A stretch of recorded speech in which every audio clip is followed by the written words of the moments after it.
भारत माता की, भारत माता की, वंदे वंदे छत्रपती शिवाजी महाराज की, धर्मवीर छत्रपती संभाजी महाराज की, जय भवानी, जय भवानी, जय जय जय जय जय भवानी, जय जय जय जय जय शिवाजी। हिंदवी स्वराज्याचे सरसंस्थापक छत्रपती शिवरायांना मानाचा मुजरा करतो।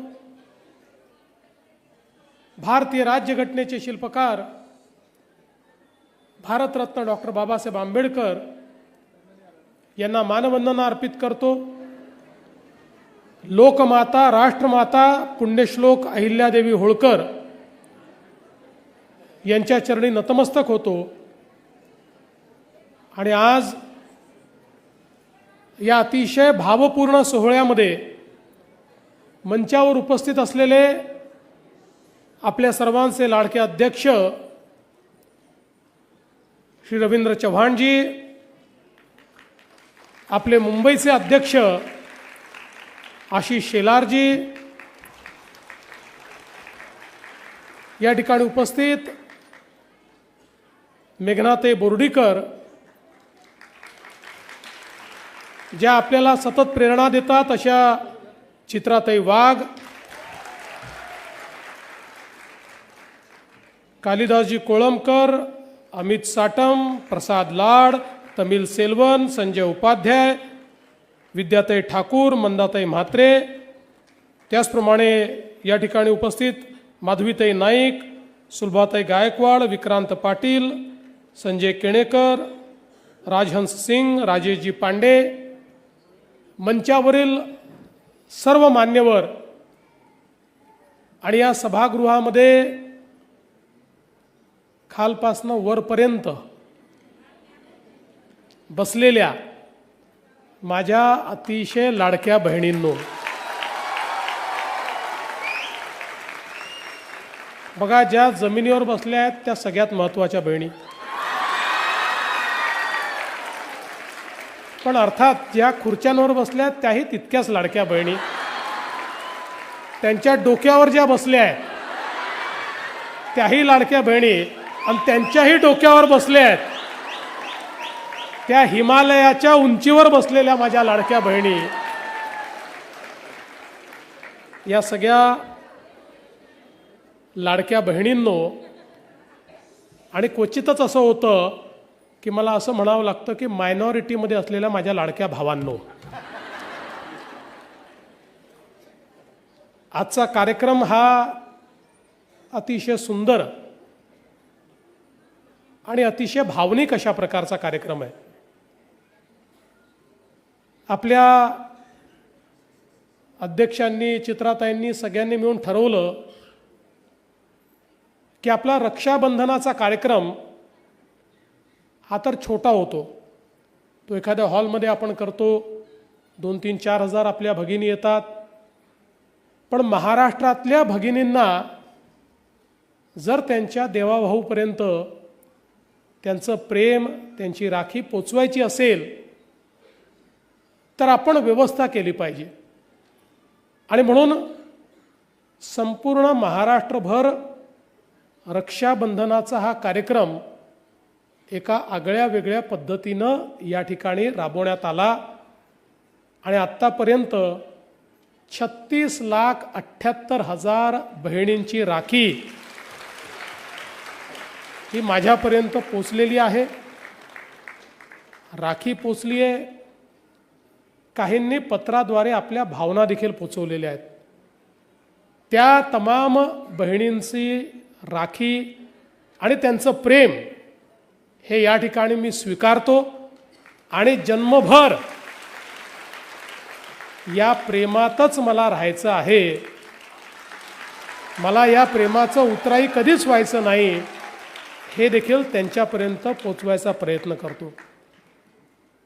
खरं म्हणजे मला प्रश्न विचारायचा आहे, यातली कुठलीही राखी उचलली तर त्या राखीची जात काय आहे, त्याचा धर्म काय आहे, त्याचा पंथ काय आहे, त्याची भाषा काय आहे, या प्रत्येक राखीमध्ये केवळ प्रेम आहे.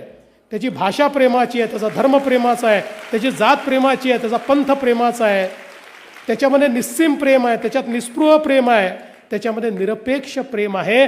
अशा प्रकारची राखी आहे. आणि मला असं वाटतं आपल्या संस्कृतीमध्ये हेच महत्त्वाचं आहे. प्रत्येक नातं महत्त्वाचं आहे, प्रत्येक नात्याचा उत्सव आहे. कारण आम्ही नाती निभावणारी लोक आहोत. आम्ही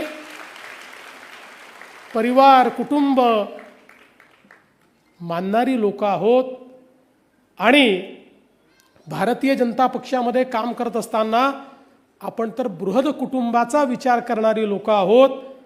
कारण ज्ञानेश्वर माऊलींनी जे पसायदान मागितलं ते अखिल विश्वाकरता मागितलं, तो विचार सांगणारे आपण लोक आहोत. त्याच्यामुळे खऱ्या अर्थानं या ज्या सगळ्या राख्या आहेत त्याच नात्याचा भाव घेऊन या सगळ्या राख्या माझ्यापर्यंत पोचलेल्या आहेत. आणि मला विश्वास आहे की ज्याच्या पाठीमागे इतक्या बहिणींची प्रेम आणि माया आहे उसका कौन क्या बिगाड़ लेगा. त्यामुळे चित्रातही तुम्ही चिंता करू नका.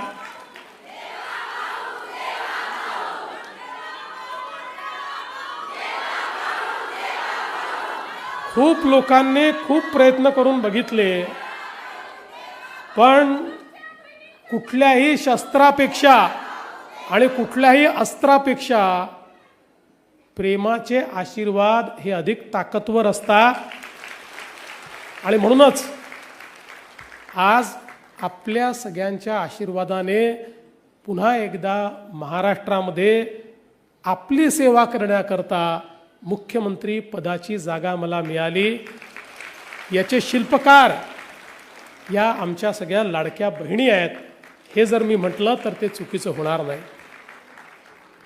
खरं तर आज आपण पाहतो आपल्या देशामध्ये देशाचे प्रधानमंत्री माननीय नरेंद्र मोदीजींनी आपल्या देशाच्या विकासाचं जे स्वप्न बघितलं त्या स्वप्नामध्ये त्यांनी एकच गोष्ट आपल्या सगळ्यांना सांगितली की हे विकासाचं स्वप्न पूर्ण करायचं असेल तर लोकसंख्येचा 50% हिस्सा जोपर्यंत या स्वप्नाचा भाग होत नाही तोपर्यंत हे स्वप्न पूर्ण होऊ शकत नाही.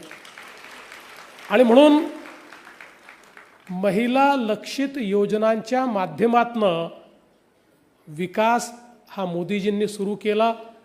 महिला केंद्रित विकास हे मॉडेल या देशामध्ये मोदीजींनी सुरू केलं. आणि बेटी बचाव बेटी पढावपासनं हा प्रवास जो सुरू झाला तो आता लखपती दीदीपर्यंत पोचलेला आहे. आणि आपल्या पायावर उभ्या राहणाऱ्या आमच्या भगिनी आपल्याला पाहायला मिळत आहेत. आपल्याला किती या ठिकाणी अभिमान वाटला ज्यावेळी ऑपरेशन सिंदूर सुरू असताना पाकिस्तानला आम्ही कशा प्रकारे धूळ चारतोय हे सांगणाऱ्या आमच्या 2 भगिनी या आर्म फोर्सेसच्या माध्यमातून टीव्हीवर यायच्या आणि ज्या प्रकारे आपल्या सैन्याचा पराक्रम आणि भारताची दैदिप्यमान कामगिरी आमच्या पुढे मांडायच्या. त्यावेळी आपल्या सर्वांच्या लक्षात यायचं हा नवा भारत आहे, हा मोदीजींनी तयार केलेला भारत आहे की ज्या भारतामध्ये आता आमची भगिनी ही घरात बसणार नाही आहे तर आमची भगिनी ही समान भागीदारीनं या देशाच्या विकासामध्ये आता सहभागी होणार आहे. आणि खरोखर आपण जर बघितलं तर आता तर 2029 साली आपल्याला माहिती आहे मोदीजींनी देशाच्या संसदेमध्ये आणि विधानसभेमध्येही आमच्या भगिनींना भागीदारी दिलेली आहे. त्यामुळे आशिषजी रवीजी आता आपण कितीही रोखण्याचा प्रयत्न केला तरी या थांबणार नाहीत. अर्थात आपण रोखण्याचा प्रयत्नही करणार नाही, पण आता आमच्या नारी शक्तीला या देशात कोणी थांबवू शकत नाही आणि जर नारी शक्तीच थांबली नाही तर या देशालाही कोणी थांबवू शकत नाही. आता हा देश विकसित भारताकडे ही जी वाटचाल आहे, कारण मी नेहमी सांगतो आणि मोदीजी नेहमी सांगतात की जगाच्या पाठीवर ज्या देशांनी विकास केला त्या देशांच्या विकासाची वाट जर आपण बघितली, मग अमेरिका असेल, युरोप असेल, जपान असेल, कोरिया असेल, चीन असेल, अशी जी सगळी विकासाची वाटचाल आपल्याला पाहायला मिळते, या प्रत्येक देशाला हे लक्षात आलं की त्यांच्या लोकसंख्येतला 50% जो हिस्सा आहे, ज्या आमच्या महिला आहेत, यांना मानव संसाधनामध्ये परिवर्तित करून देशाच्या मुख्यधारेमध्ये आणि अर्थव्यवस्थेमध्ये आणलं तर आपल्या विकासाची गती दुपटीने वाढेल. आणि जेव्हा त्यांनी ते केलं त्यावेळी ते विकसित अर्थव्यवस्थेकडे गेले आणि ते देश खऱ्या अर्थानं त्या ठिकाणी मोठ्या प्रमाणात विकसित झाले. आता तीच वाटचाल भारताची सुरू झालेली आहे आणि पुढच्या 20 वर्षामध्ये भारत जगातली पहिली किंवा दुसरी सगळ्यात मोठी अर्थव्यवस्था बनणार आणि त्या संपूर्ण वाटचालीमध्ये तुमची सर्वांची भागीदारी ही अत्यंत महत्त्वाची असणार आहे. आणि म्हणून महाराष्ट्रामध्ये देखील आपला प्रयत्न हाच आहे. आज लाडक्या बहिणीसारखी योजना आपण सुरू केली. आमच्या महिला किती कल्पक असतात. 1500 रुपये आपण लाडक्या बहिणीचे दिले तर नागपूरमध्ये काही महिला एकत्रित आल्या आणि त्यांनी स्मॉल फायनान्स सोसायटी त्याच्यातनं काढली. या 1500 रुपयाची बचत केली आणि त्यातनं स्मॉल फायनान्स सोसायटी काढली आणि त्यातनं आपल्याच सभासद महिलांना कर्ज देणं सुरू केलं आणि त्यातनं त्यांना आपल्या पायावर उभं करणं सुरू केलं. आता तेच मॉडेल संपूर्ण महाराष्ट्रात आपण तयार करतो आहोत आणि केवळ 1500 रुपयापुरतं भगिनींना ठेवायचं नाही आहे, तर त्यातनं भगिनींना आपल्या पायावर उभं करण्याचं काम आपल्याला करायचं आहे. आणि मला आनंद आहे की मोदीजींनी ज्यावेळी लखपती दीदीचा कार्यक्रम हा अनाऊन्स केला, अनेकांना प्रश्न पडला लखपती दीदी म्हणजे नेमकं काय. आणि मग एकदा ₹1,00,000 किंवा तशा प्रकारची तिची सांपत्तिक स्थिती झाली म्हणजे तिला लखपती दीदी म्हणायचं का. मोदीजींनी सांगितलं नाही, जी महिला स्वतःच्या भरोशावर स्वतःच्या पायावर उभं राहून दरवर्षी वर्षाला ₹1,00,000पेक्षा जास्त पैसा कमवेल तिला लखपती दीदी म्हणता येईल. आणि त्याकरता वेगवेगळ्या योजना मोदीजींनी सुरू केल्या आणि आज मला सांगताना आनंद वाटतो, लखपती दीदीच्या कार्यक्रमात देशात पहिल्या नंबरवर आपला महाराष्ट्र आहे. मागील वर्षी 25 लाख बहिणी लखपती दीदी झाल्या आहेत. यावर्षी अजून 25 लाख भगिनी लखपती दीदी होणार आहेत आणि माझ्या 1 कोटी बहिणींना लखपती दीदी केल्याशिवाय आम्ही थांबणार नाही. हा निर्णय आम्ही केलेला आहे. आणि ज्यावेळेस मी सांगतो की 50 लाख लखपती दीदी झाल्या, खरं म्हणजे त्याच्यामध्ये आमचं काही श्रेय नाही. आम्ही फक्त ते श्रेय घेतो. या ज्या झाल्या त्या स्वतःच्या कर्तृत्वाने स्वतःच्या मेहनतीने या ठिकाणी लखपती दीदी झाल्या आहेत. आपण केवळ त्याकरता योजना तयार केलेल्या आहेत आणि त्या योजना त्यांच्यापर्यंत पोहोचवल्या आहेत.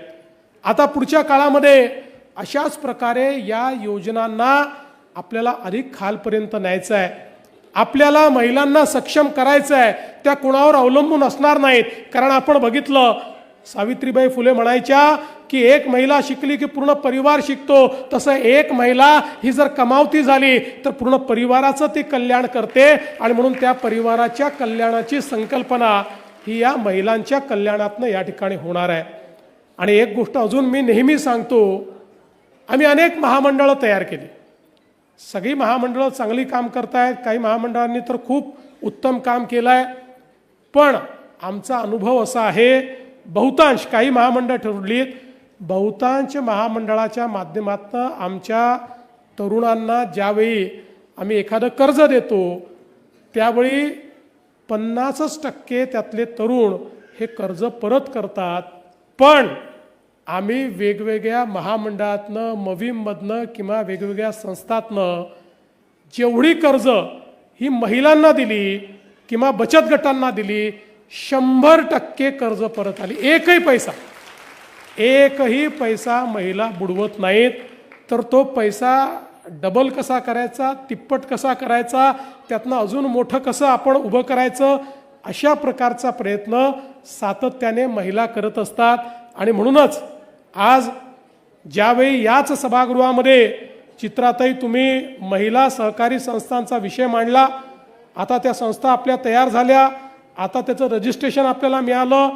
आता लवकरच महाराष्ट्र सरकार निर्णय घेऊन या महिला सहकारी संस्थांना डेडिकेटेड काम हे मिळालंच पाहिजे, अशा प्रकारचा निर्णय आम्ही घेणार आहोत. आणि महाराष्ट्रात निघणाऱ्या कामांमध्ये या महिला संस्थाची हिस्सेदारी आणि हक्क हा प्रस्थापित करण्याचा निर्णय येत्या काळामध्ये आम्ही घेऊ. आणि त्यातनं आपल्या महिलांना उद्योगामध्ये, व्यापारामध्ये आणि व्यवसायामध्ये देखील मोठं करण्याचं काम आपल्या सरकारच्या माध्यमातून होणार आहे. आज ज्या काही वेगवेगळ्या योजना आपण सुरू केल्या, अनेक लोक असं म्हणायचे की निवडणुकीपुरतं योजना आहेत. निवडणूक संपली की योजना बंद होतील. निवडणूक संपली, 1 महिना गेला, 2 महिने गेले, महिने गेले. मी तुम्हाला सांगतो 5 वर्ष यातली एकही योजना आम्ही बंद होऊ देणार नाही. आणि 5 वर्षांनी तुमच्या आशीर्वादाने पुन्हा सरकार आलं तर पुन्हा 5 वर्ष. जोपर्यंत बहिणींचे आशीर्वाद भावांच्या पाठीशी तोपर्यंत. आणि 29ला तर तुम्हीच सरकारमध्ये येणार आहात, तुमच्याशिवाय सरकारच चालणार नाही आहे. त्याच्यामुळे 29 नंतर आमचं संपलं, आमचं नाही चालणार. म्हणजे चालेल आमचं थोडंसं, पण तुमच्या मदतीने आणि तुमच्या आशीर्वादाने आणि तुमच्या हुकुमानी चालेल. म्हणजे आतापर्यंत तुम्ही घरच्या गृहमंत्री म्हणून त्या ठिकाणी हुकूम चालवत होत्या. 29 नंतर मोदीजींनी तुम्हाला राज्याच्या मंत्री म्हणून हुकूम चालवण्याची संधी ही त्या ठिकाणी दिलेली आहे.